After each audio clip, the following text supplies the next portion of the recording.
بچے رونا چاہتے ہیں انہیں رونے دیں، کوئی بڑا رونا چاہتا ہے اسے رونے دیں۔ رونا بہت صحت مند اظہار جذبات ہے، بلکہ ایسے معاشرے میں جہاں روبوٹس زیادہ انسان کم ہیں، روئے جانے والے یہ ثبوت دیتے ہیں کہ ان کے دل ابھی پتھر نہیں بنے۔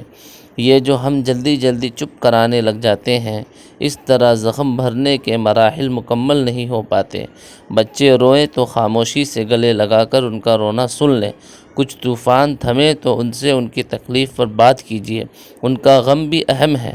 کھلونا ٹوٹ جانا یا چھن جانا رونے کی معقول وجہ ہی تو ہے، بلکہ کافی غیر معقول وجوہات پر بھی رونا بنتا ہے۔ ہو سکتا ہے بھوک، نیند یا کسی تکلیف پر بچہ لڑائی یا رونے کے موڈ میں ہو، اسے اپنے جذبات سمجھ نہیں آتے۔ جذبات پہچاننا سکھائیں، جذبات دبانا نہ سکھائیں، ان کو بہتر طریقے سے مینیج کرنا سکھائیں۔ بچہ روئے تو کچھ بھی سمجھانے کی ضرورت نہیں، صرف محبت اور توجہ دیں۔ تھوڑی دیر بعد صورتحال سمجھائی جا سکتی ہے، جب بچہ کچھ کھا چکا ہو، نیند لے چکا ہو۔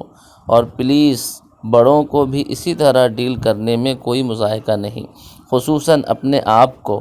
آپ بھی معصوم بچہ ہیں، اللہ کے پیارے بندے ہیں۔ 70 ماؤں سے بڑھ کر اللہ آپ سے محبت کرتا ہے۔